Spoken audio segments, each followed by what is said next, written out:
Words at War. Dear Joe, G.I. Joe. Nothing's too good for G.I. Joe. He fought for us. He died for us.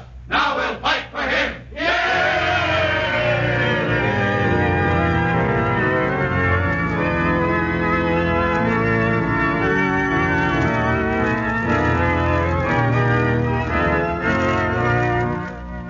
All those who have participated in this series, the editor, the director, the writers, the musicians, the announcers, engineers, and actors, are proud to be able to continue to bring you one of the most widely discussed programs in America, Words at War, dramatizing the most representative books to come out of this great world conflict. Because of your many letters and requests, the first two programs in the current series will be repeats of previous broadcasts. Our first repeat performance on Words at War tonight is Willard Waller's book, The Veteran Comes Back.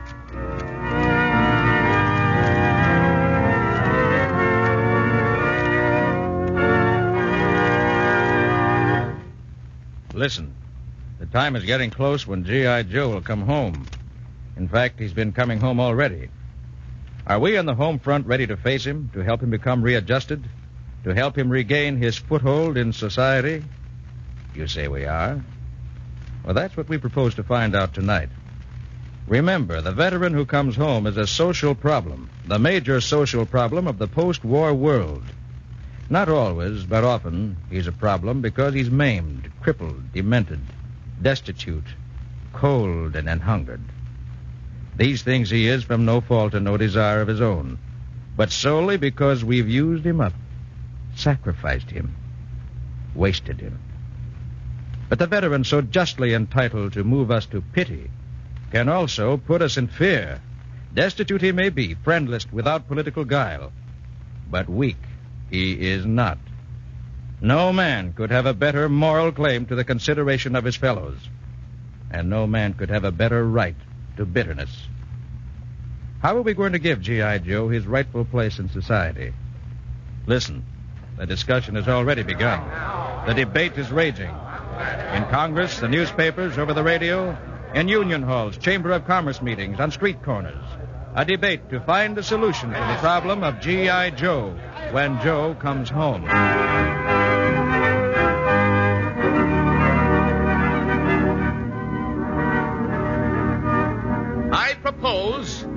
I propose that the boy's coming back get every consideration. Absolutely and positively, I'm for it. Always have been, always will be. Look at my record. Nothing is too good for G.I. Joe. Motion seconded. Motion approved. Motion carried. Dear Joe, G.I. Joe. Nothing's too good for G.I. Joe. He fought for us. He died for us. Now we'll fight for him. Hey, fellas, listen to me. There is no one closer to our hearts than G.I. Joe. He is the one to whom everyone in the nation owes a debt of gratitude. He is the one who is making the sacrifices, his life, if need be, on every battlefront in the world.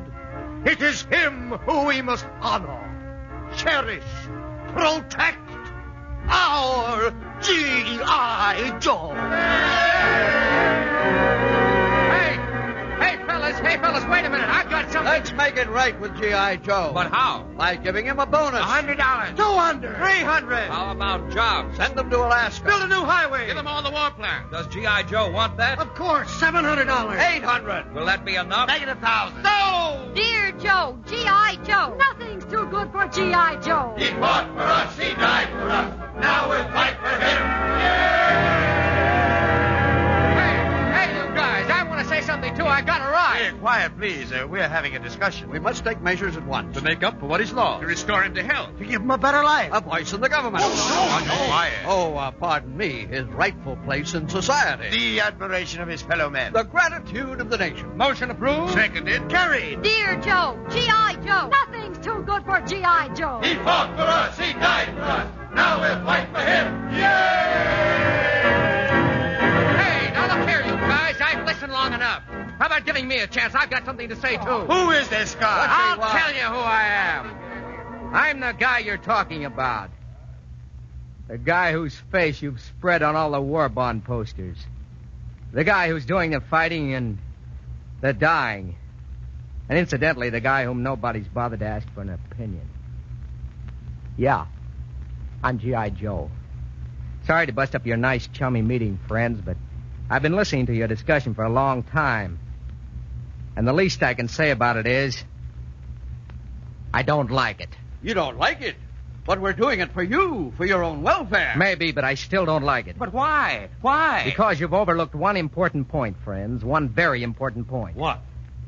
Today, more than at any time in history, the veteran is a threat to society. What? I'll say it again.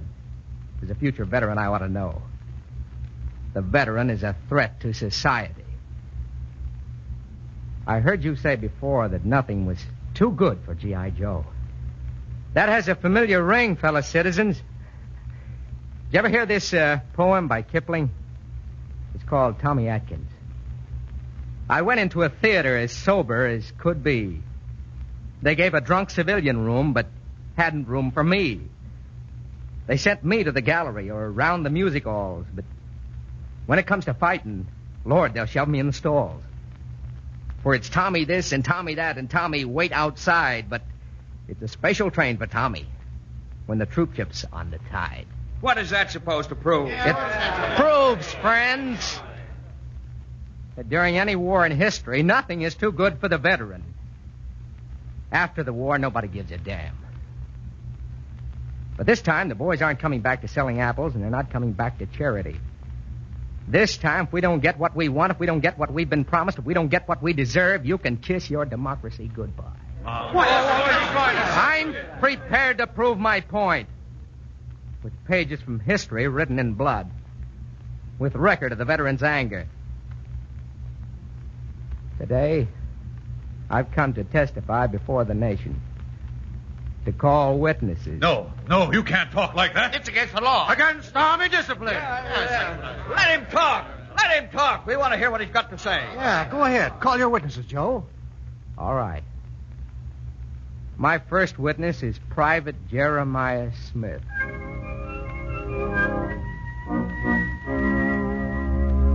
My name's Jeremiah Smith. I was a tinsmith before the war. Worked in Philadelphia, where I had my own shop. Fought in the Revolutionary War. It was on October 19th, 1781, that we heard the news. War was over. We were to be demobilized. The news was met with sullen resistance. Demobilized? I'll be hanged if I'll be demobilized without receiving my pay. Give us our pay and we'll go home, and not before. Yes, give us our pay. We're not beggars. We're entitled to it. We fought for it. Justice. We'll get justice from Congress. On to Philadelphia. If they don't give us our pay, we'll take it by force.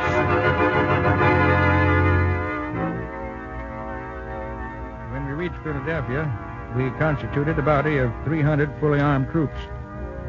Together with the Philadelphia garrison, we marched in the Continental Congress. It was mutiny. Finally, Congress was forced to remove from Philadelphia to Princeton, and the mutiny died. A little later, we were discharged, shortchanged and swindled, and the speculators reaped the harvest.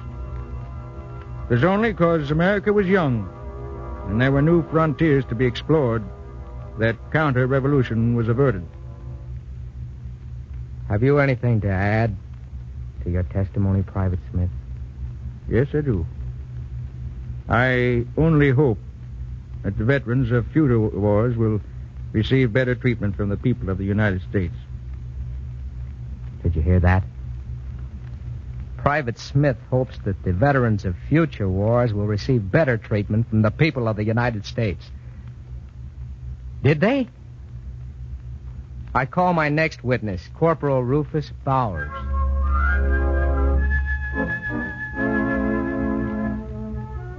I fought in the war between the states, on the Confederate side. You Yankees up north will call me a rebel, but to the people of the South, my people, I was a soldier. After we surrendered, you people in the North imposed your will upon the South. Well, in 1867, we held a meeting. Now I ask you men, how long are we going to stand for this? How long are we going to let the carpetbaggers and crooked politicians tell us what to do? Is that what we fought for in the war? No. You bet it isn't. Does anybody care what happens to the veterans? No. Has anybody given us jobs? No. Has anybody given us land? No. If we want to keep from starving, it is up to us veterans to take matters into our own hands. You said it, Hathaway. What do you propose? A new organization has been formed recently, organized to relieve the injured and the oppressed, especially the widows and orphans of Confederate soldiers. I propose we join this organization and fight with them for the restoration of the South. The organization we joined was the Ku Klux Klan. The whole South became the invisible empire. Our leaders were our officers. Our methods were force, violence, rule by terror.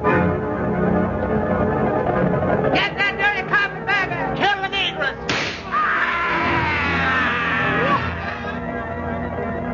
We rode through the night, setting fire to the homes of the poor whites and the negroes, driving them from their land. We soaked wooden crosses with kerosene and set them ablaze to spread fear through the countryside. We killed.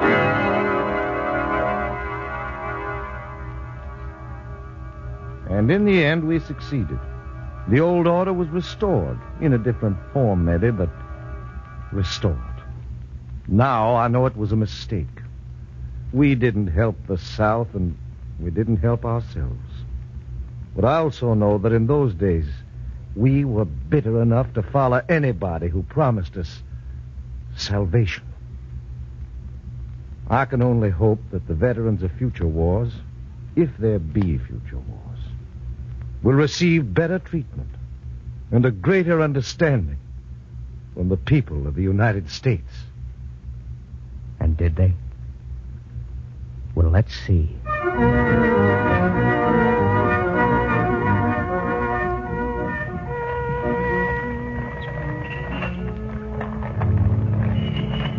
Pencils? Buy a pencil, please. Who'll buy a pencil? Anybody want a pencil? Please buy a pencil and help a veteran. Can't you look where you're going, you old bum? Excuse me, lady. You've torn my stockings. Well, I guess you're lucky to have legs, lady. I'll report you to the police. That's what I'll do, you old Pencils. Buy a pencil, please. Apples, 5 cents. Oh, hello, Joe. Oh, hello, Charlie. How's it coming? Selling any today? I was hoping on picking up $1. Thought I'd bring some milk home to the kid for a change. Yeah, but I guess today's not the day. Yeah, it's tough. Cold out today. Must be close to 0. Yeah, just like that night on the Argonne, huh? Yeah, those were the days. We were heroes then, eh, Charlie? Yeah.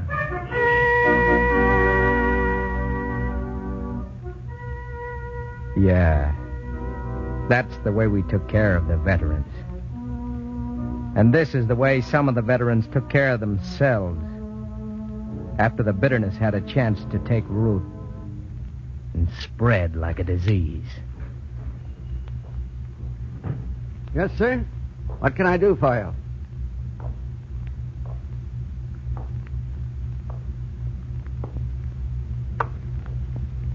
you? Is there anything you want? I'm closing up now. This is a holdup. Hand over the dough. No. No, please don't shoot.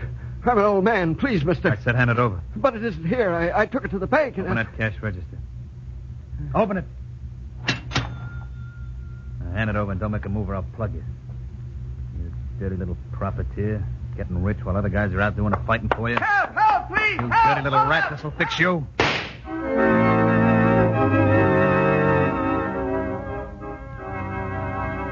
Yeah. We took care of them all right. We taught them how to kill, and then we turned them loose to starve.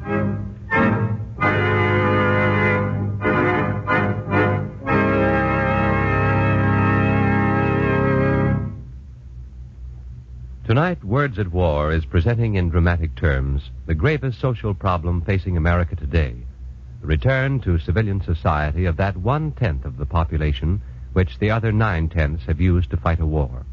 The book is The Veteran Comes Back.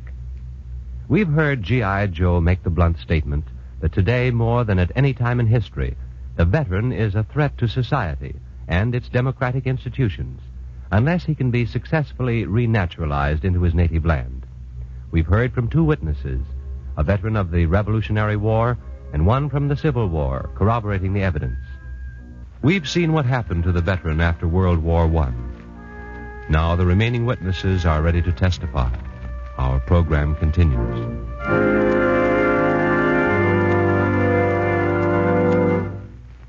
My next witness is Private Mike Haggerty.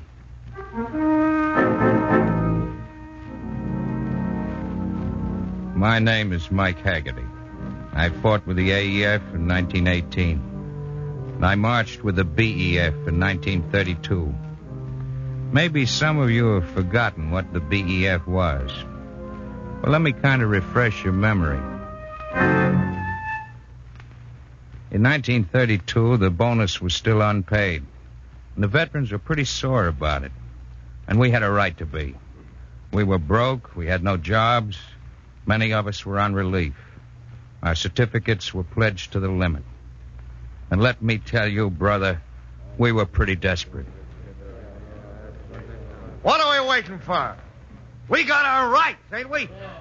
We fought the war to make the world safe for democracy. Yeah, that's what they told us. Now we'll have to fight another war to get paid for fighting. I say the only way we'll ever get our bonus is to march to Washington. March to Washington and demand payment from Congress.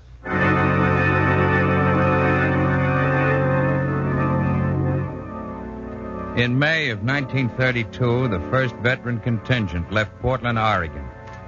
That was the beginning of the BEF, the Bonus Expeditionary Force. We traveled in old jalopies, hitched rides, and rode the rails. And from every state, veterans came to join us.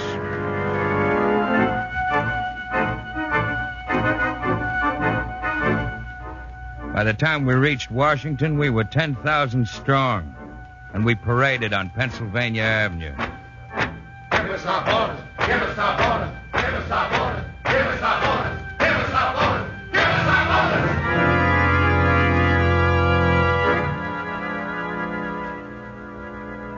bonus! Soon there were 20,000 of us, camped at Anacostia Flats near the Capitol. Our wives and children came, and we built our shacks and lean-tos. The way it looks right now, we'll be here until 1945. Yeah, we had made up our minds. We were going to stay there until 1945, if necessary. We came to tell the people to make good on their promises, to get payment for a debt. But we never figured they would use the army to drive us out. The big push began on Bloody Thursday, July 28. Troops from Fort Myer, infantry, cavalry, and 5 tanks. Here they come, men. Now remember, hold your ground. Hold your ground. Hey, they're using tear gas. Get the kids out of the way. Somebody take away the kids. Tear gas.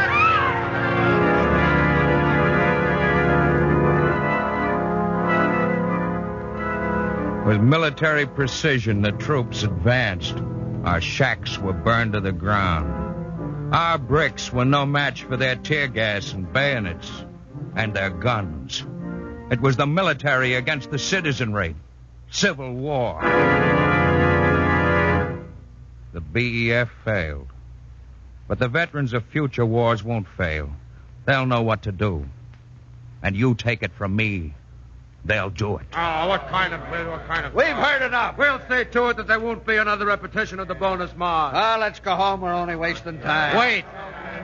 There are more witnesses. I'm sure you'll find their testimony interesting. What has happened in the United States, you see, isn't the worst.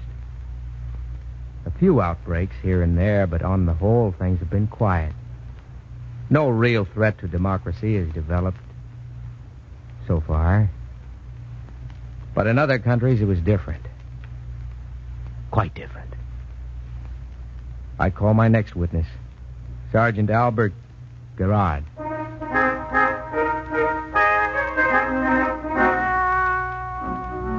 I am Albert Guerra, a veteran of France. After the war, I joined the Croix de Feu, a union of French veterans. We were hungry and jobless and had lost faith. We allied ourselves with the fascist organizations of Italy and Germany and installed French fascism. Corporal Hans Baumann.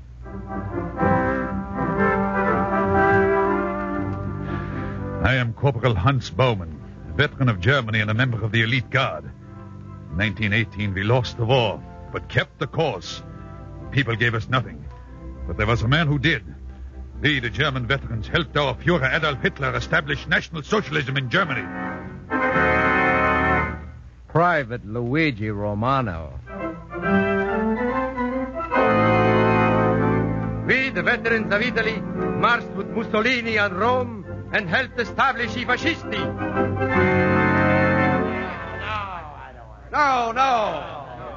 You're trying to prove that our veterans will behave like Germans. You're crazy. The bonus march was a mistake. Our veterans will never act like thugs and bullies. They'll never make war against their fellow citizens. Besides, this will be a victorious army when it comes home. It is clear, ladies and gentlemen, that this man doesn't know what he's talking about. Well, he is bitter, naturally. But that will pass away when he comes home and finds his loved ones waiting for him. All the bitterness will evaporate. Evaporate? Don't count on it. We're a democracy and we'll remain a democracy. You hope. Our veterans won't behave like German bullies and Italian thugs. Do you think not? Let me tell you something. Armies are strangely alike. When it comes to war, there's little difference between army-made men.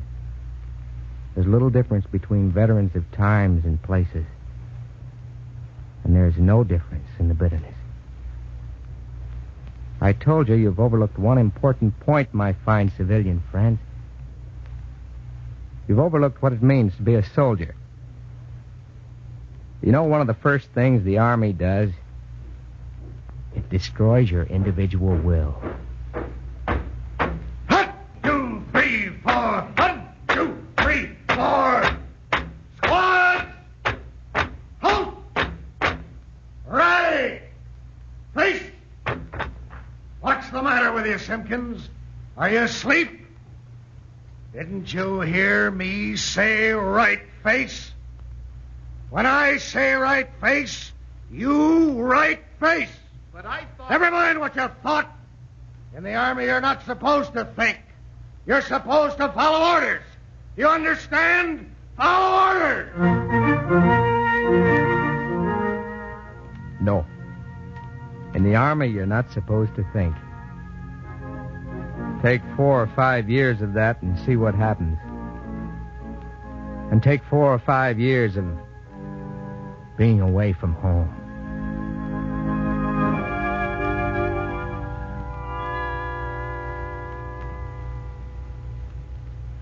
Come on, brace up, kid. It isn't as bad as all that.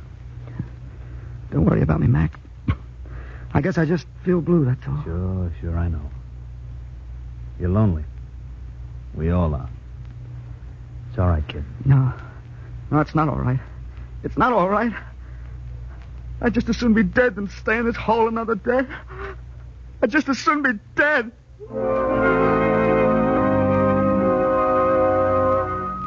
Yeah. Loneliness. The kind you've never felt in your life. And fear. Fear and horror. The shells kept digging up the dead. We buried them, and the shells came again. And we had to rebury them. The bodies smelled. The stink drove us all crazy. We kept reburying the bodies, and the German guns kept digging them up. The plane crashed, and I pulled the pilot out. He didn't have no head. My buddy was killed on the road, and the passing traffic mashed his body as flat as wallpaper. A bomb hit our sick bay, and pieces of human flesh were embedded in the steel walls of our ship. We kept finding those pieces, and it drove us nuts. That's not so pretty to listen to, is it? Are you squirming now? Maybe you'll squirm even more when you hear how the guys at the front feel about their buddies back home. Well, we're out here fighting and dying. Those guys back home are making the dough. Guys no different than us. Nice fat jobs. Boy, would I like to lay my hands on them. Next on the hating list are the profiteers, the boys who are jacking up the prices so we'll come home to a nice, happy inflation. We'll fix them all right, too. And trailing behind on the same list are the home front soldiers. Hey, listen, you guys. See how you like this. There are men in the Navy who got commissions, although the only ship they have ever seen is a junior partnership. It isn't funny. Not funny at all. Not funny because that hate, that bitterness will become greater as the war goes on. Because that bitterness will be taken out on somebody. And it would be just too bad if it were taken out on the people of America. It would be just too bad if G.I. Joe came home and followed an American Hitler who promised him the things he will not find. What do you propose, then? I'll tell you what I want. When I come home, I want to see a better America.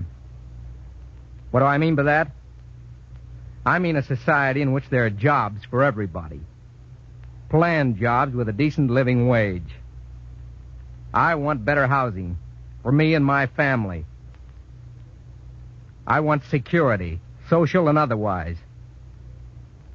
I want you to think of human rights when you begin to reconvert, not just profits. I want a better educational system. I want a health program, medical care for me, my kids, and my family. I want a rehabilitation program. I don't want bonuses and pension. But I do want the same kind of prosperity and peace that you now have in war. I just remember this. When we come home, we'll join our veteran societies. Some the VFW, some the American Legion. If they don't work out, we'll form one of our own. But we'll be there, with you in every town, in every county, in every state. We'll be there, and we'll be waiting. 12 million of us. 3 times as many as the last time. Enough to make a better America, or enough to destroy it.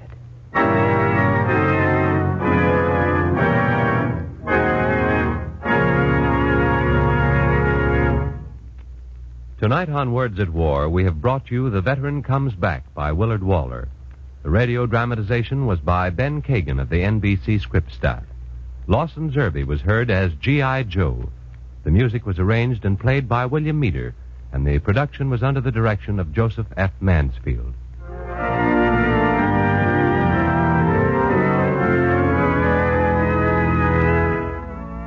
Next week, Words at War will present the second request program, the radio dramatization of George Creel's book, War, Criminals, and Punishment. Words at War is brought to you in cooperation with the Council on Books in Wartime by the National Broadcasting Company and the independent radio stations associated with the NBC network.